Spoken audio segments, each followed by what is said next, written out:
एक परिवार, दो दुनिया और एक अधूरी ख्वाहिश। गीत मोहब्बत का सुना लूं तो चलूं। कभी कभी किसी इंसान की सबसे बड़ी कहानी उसकी जिंदगी में नहीं, उसकी मौत के बाद लिखी जाती है। 24 नवंबर 2025 भारतीय सिनेमा ने एक ऐसा नाम खो दिया जिसे सिर्फ एक अभिनेता कहना शायद उसके साथ नाइंसाफी हो। धर्मेंद्र, एक ऐसा चेहरा जिसे पर्दे पर लाखों लोगों ने ताकत के प्रतीक के रूप में देखा।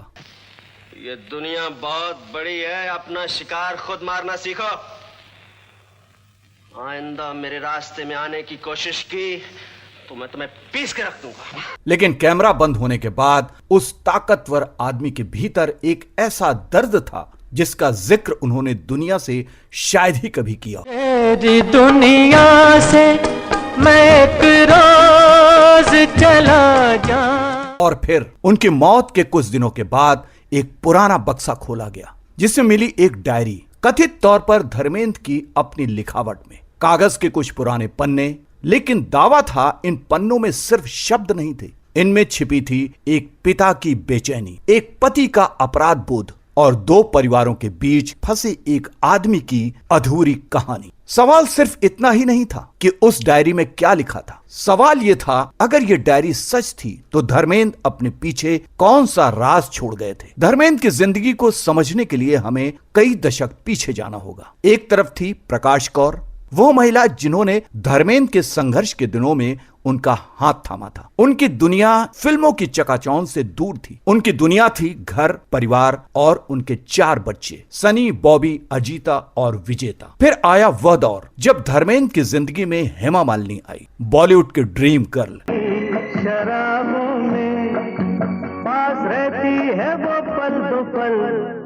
एक ऐसा रिश्ता जिसने उस दौर के सामाजिक नियमों को सीधी चुनौती दी। 1980 में धर्मेंद्र और हेमा मालिनी की शादी हुई और यहीं से शुरू हुई एक ऐसी पारिवारिक कहानी जिसके 2 हिस्से थे, 2 घर, 2 दुनियाएं और उनके बीच एक आदमी, धर्मेंद्र। समय बीतता गया, फिल्में आती रहीं, कैरियर आगे बढ़ता रहा, बच्चे बड़े होते गए, लेकिन परिवार के भीतर एक दूरी बनी रही। हेमा मालिनी ने सार्वजनिक रूप से यह कह दिया था कि उन्होंने धर्मेंद्र के पहले परिवार से दूरी बनाए रखी ताकि किसी को तकलीफ ना हो, लेकिन कभी कभी किसी को चोट पहुंचाने से बचने के लिए बनाई गई दूरी खुद एक बड़ी दीवार बन जाती है। और उस दीवार के एक तरफ थे सनी और बॉबी, दूसरी तरफ ईशा और अहाना, और बीच में एक पिता। सनी के लिए यह सिर्फ पिता की दूसरी शादी का सवाल नहीं था, यह उनकी मां के दर्द का सवाल भी था, वह दर्द जिसे उन्होंने बचपन से देखा था। शायद यही वजह थी कि इन दोनों परिवारों के बीच रिश्ते कभी उस सहजता तक नहीं पहुंच पाए जिसे एक परिवार कहा जा सके। लेकिन क्या धर्मेंद्र इस दूरी से खुश थे या वह खुद भी इसके भीतर टूट रहे थे? कहा जाता है धर्मेंद्र अक्सर अपने फार्म हाउस की तन्हाई में लिखा करते, शायरी, ख्याल, यादें और शायद अपने मन का वो हिस्सा जिसे वो किसी से कह नहीं पाते थे। सोशल मीडिया पर उनकी कुछ पंक्तियां समय समय पर सामने आती रहीं, लोगों ने उन्हें शायरी समझा, लेकिन अब उन शब्दों को एक अलग नजर से देखा जाने लगा। कथित डायरी को लेकर सामने आए दावों में कहा गया कि उसमें धर्मेंद्र ने अपने परिवार को लेकर गहरा अपराध बोध व्यक्त किया था, जैसे वो खुद से पूछ रहे हो, क्या मैंने 2 परिवार बनाए या 2 अधूरी दुनियाएं? और फिर एक कथित पत्र पर लिखी एक इच्छा का जिक्र सामने आया। वो इच्छा संपत्ति की नहीं थी, वसीयत की नहीं थी, विरासत की नहीं थी, वो थी परिवार की। कहा गया कि धर्मेंद्र कहते थे कि उनके जाने के बाद उनके दोनों परिवार एक साथ आए, क्योंकि शायद जिस काम को वो जिंदगी भर नहीं कर पाए उसे उनकी मौत पूरा कर दे। रात, एक घर, एक बेटा और सामने अपने पिता की लिखी हुई बातें। दावों के मुताबिक जब सनी देओल ने वो डायरी पढ़ी तो उनके सामने सिर्फ पिता नहीं थे, उनके सामने था पिछले 4 दशकों का इतिहास, उनकी मां, उनकी नाराजगी और एक ऐसा पिता जिसे उन्होंने शायद हमेशा एक अलग नजर से देखा था। लेकिन अगर डायरी में लिखी बातें सच थी तो क्या धर्मेंद्र भी उतने ही टूटे हुए थे? और यही कहानी बदलती है, क्योंकि कथित तौर पर डायरी में सनी के लिए एक सीधी अपील थी, अपने पिता की आखिरी इच्छा पूरी करने की, अपने भाई बहनों को एक दूसरे से जोड़ने की और उस पुराने दर्द को अगली पीढ़ी तक न जाने देने की। सनी के सामने अब 2 रास्ते थे,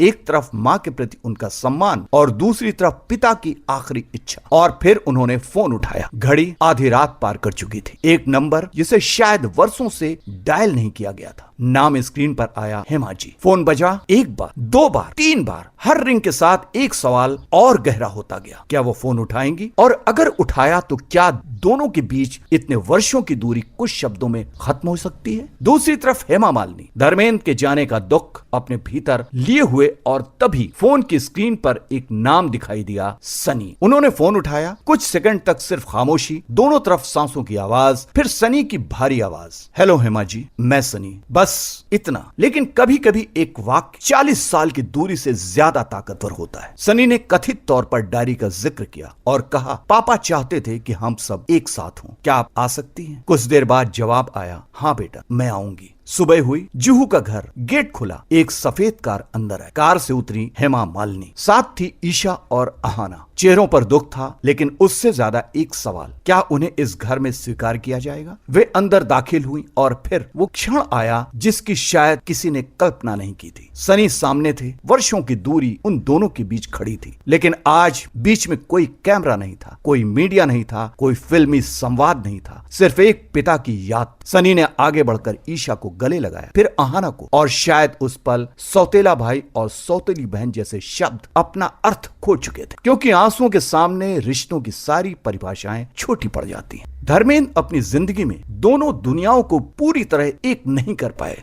लेकिन अगर उस कथित डायरी की कहानी सच, तो उनकी मौत के बाद उनकी सबसे बड़ी इच्छा शायद पूरी हुई। दो परिवार, एक तस्वीर, एक साथ बैठे बच्चे और बीच में धर्मेंद्र की तस्वीर। कल्पना कीजिए, एक पिता जो जिंदगी भर अपने परिवार को जोड़ने की कोशिश करता रहा, लेकिन जब वह चला गया तब उसके शब्दों ने वह काम कर दिया जो उसकी मौजूदगी नहीं कर सकी। क्या वह डायरी वास्तव में मौजूद थी? क्या उसमें सचमुच ये बातें लिखी थी, या फिर यह सोशल मीडिया और मीडिया की बनाई हुई एक कहानी है? लेकिन मान लीजिए डायरी सच नहीं थी, तो भी इस कहानी के भीतर छिपा सवाल सच है। हम अपने लोगों से कितनी बातें कहे बिना छोड़ देते हैं, कितनी नाराजगी सालों तक दिल में रखते हैं, कितनी बार फोन उठाते उठाते रुक जाते हैं, यह सोचकर कल बात कर लेंगे, लेकिन कभी कभी कल आता ही नहीं। धर्मेंद्र की कहानी इसलिए सिर्फ एक अभिनेता की कहानी नहीं है, यह एक पिता की कहानी, एक परिवार की कहानी है, गलतियों की कहानी है, और शायद माफी की भी, क्योंकि जिंदगी में हर गलती सुधारी नहीं जा सकती, लेकिन जब तक मौका है रिश्तों को बचाया जा सकता है। शायद यही वजह है कि किसी डायरी का सबसे महत्वपूर्ण पन्ना वो नहीं होता जिस पर सबसे बड़ा राज लिखा हो। सबसे महत्वपूर्ण पन्ना वो होता है जिसे पढ़कर कोई इंसान अपने अंदर कुछ बदल दे। और अगर धर्मेंद्र की यह कथित आखिरी इच्छा वास्तव में उनके शब्द थे, तो उनकी कहानी का आखिरी अध्याय मौत पर खत्म नहीं होता। वो वहां से शुरू होता है जहां एक परिवार धीरे धीरे फिर से एक दूसरे की तरफ लौटता है। एक डायरी, एक फोन कॉल, कुछ आंसू और एक अधूरा परिवार जो शायद पहली बार पूरा होने की कोशिश कर रहा था। धर्मेंद्र चले गए, लेकिन उनके पीछे एक सवाल छोड़ गए, क्या रिश्तों को बचाने के लिए हमें हमेशा किसी के जाने का इंतजार करना चाहिए? क्योंकि जिंदगी बहुत छोटी है। अगर किसी अपने से गिला है तो शायद आज ही फोन कर लेना चाहिए, क्योंकि हो सकता है कल सिर्फ यादें बची। अलविदा ही मैन, आपका सफर खत्म नहीं हुआ, बस उस दुनिया में चले गए हैं जहां कोई दीवार नहीं है, कोई दूरी नहीं है, और शायद सिर्फ मोहब्बतें हैं। जो भी गया है वो